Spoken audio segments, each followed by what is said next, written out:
गरुड़ के मुख से और नारद से भी सती के दग्ध होने की बात सुनकर दक्ष पर कुपित हुए शिव का अपनी जटा से वीरभद्र महाकाली को प्रकट करके उन्हें विध्वंस करने और विरोधियों को चला डालने की आज्ञा देना।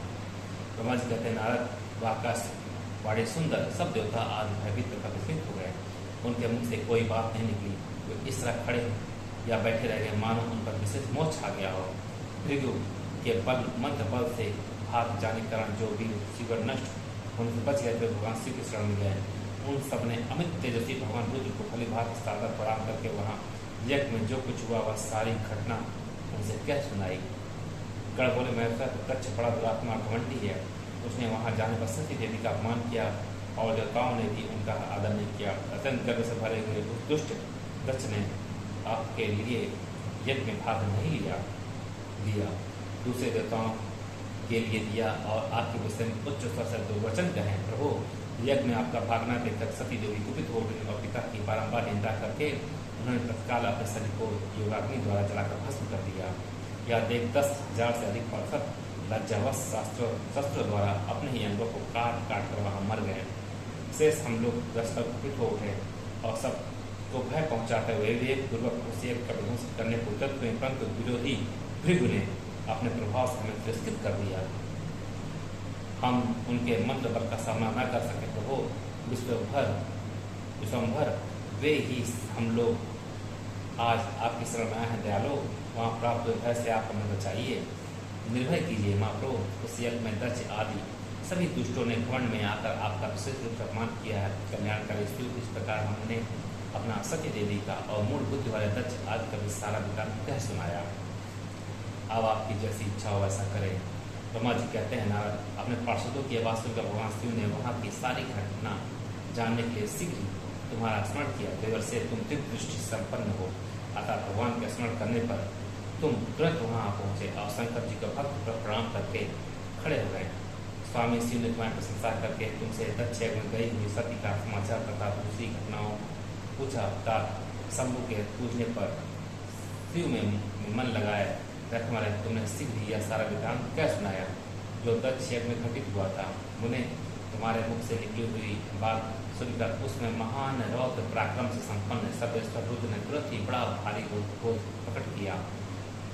लोक संहारकारी रुद्र ने अपने सिर से एक जटा उखाड़ी और उसे रोषपूर्वक उस पर्वत के ऊपर दे मारा। मुने, भगवान शंकर के पटकने से उस जटा के 2 टुकड़े हो गए और महाप्रलय के समान भयंकर सब प्रकट हुआ। देवर से उस जटा के पूर्व भाग से महाभयंकर महावाली वीरभद्र प्रकट हुए, जो समस्त जीवगणों का गुआ है। भूमंडल को सब ओर से व्याप्त करके उससे भी 10 अंगुल अधिक होकर खड़े हुए, वे देखने में प्रलयाग्नि के समान जान पड़ते थे। उनका शरीर बहुत ऊंचा था, वे 1000 भुजाओं से युक्त थे। उन सर्वसम्मत महारुद्र के क्रोधपूर्वक प्रकट हुए निःश्वास से 100 प्रकार के ज्वर और 13 प्रकार के सन्निपात लोग पैदा हो गए। उस जटा के दूसरे भाग से महाकाली उत्पन्न हुई, जो बड़ी भयंकर दिखाई देती थी। वे करोड़ों भूतों से घिरी हुई थी। जो ज्वर पैदा हुए वे सब शरीरधारी क्रूर समस्त लोगों के भयंकर थे। वे अपने तेज से प्रज्वलित हो सब दाह उत्पन्न करते हुए पतित हो रहे थे। वीरभद्र बातचीत करने में बड़े कुशल थे। उन्होंने दोनों हाथ जोड़कर परमेश्वर को प्रणाम करके कहा। वीरभद्र बोले, महारुद्र, सोम, सूर्य और अग्नि की को 3 नेतृत्व में धारण करने वाले प्रभु, शीघ्र याद कर दीजिए। मुझे इस समय कौन सा कार्य करना होगा? ईशान, क्या मुझे आधे ही क्षण में सारे समुद्र को सुखा देना या इतने समय में संपूर्ण पर्वतों को पीस डालना है?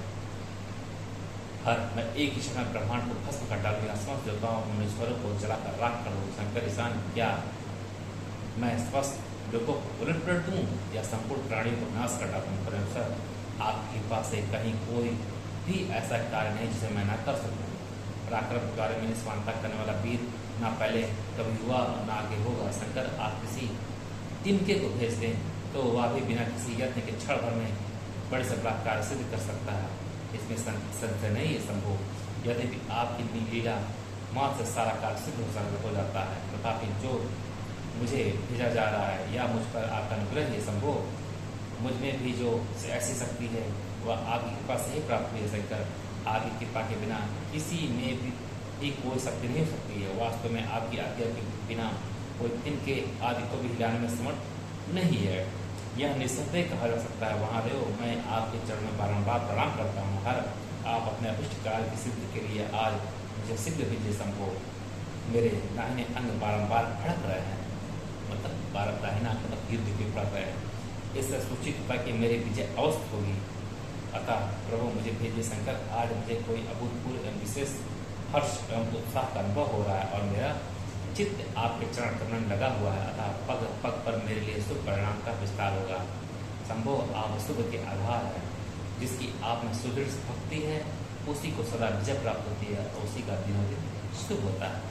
ब्रह्मा जी कहते हैं नारद उसकी यह बात सुनकर सर्व मंगला के प्रति भगवान शिव बहुत संतुष्ट हुए और वीरभद्र तुम्हारी जय हो ऐसा आशीर्वाद देकर वे फिर बोले महेश्वर ने कहा, मेरे पार्षदों में श्रेष्ठ वीरभद्र ब्रह्मा जी का पुत्र दक्ष बड़ा दुष्ट है, उस मूर्ख को बड़ा घमंड हो गया है। अतः इन दिनों वह विशेष रूप से मेरा विरोध करने लगा है। दक्ष इसमें एक यज्ञ करने के लिए उद्यत है। तुम याग परिवार से उस यज्ञ को भस्म करके फिर शीघ्र मेरे स्थान पर लौट आओ।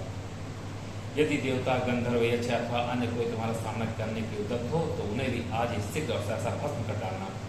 दधीची की दिलाई हुई मेरी शपथ का उल्लंघन करके जो देवता आदि वहाँ ठहरे हुए हैं उन्हें तुम नीचे पृथक चलाकर भस्म कर देना। जो मेरी शपथ का उल्लंघन करके गर्भयुक्त हो वहाँ ठहरे हुए हैं वे सब मेरे द्रोही हैं। अतः उन्हें अपनी मई माया से जला डालो। दक्ष की यज्ञमाला में जो अपनी पत्नी और साधु उपकरणों के साथ बैठे हैं उन सबको जलाकर भस्म कर देने के पश्चात फिर शीघ्र लौट आना। तुम्हारे वहाँ जाने पर विश्वदेव आदि देवगढ़ भी यदि सामने आप तुम्हारी साधक सुध करें तो भी तुम उन्हें शीघ्र आग की ज्वाला से जलाकर ही छोड़ना। वीर वहाँ दक्ष आदि सब लोगों की पत्नी और बंदों से जलाकर कलशों में रखे हुए जल को लीलापूर्वक पी जाना। ब्रह्मा जी कहते हैं नारद जो वैदिक मर्यादा के पालक काल के भी शत्रु तथा सबके ईश्वर है, वे भगवान रुद्र रोष से लाल आके किए महावीर वीरभद्र से ऐसा कहकर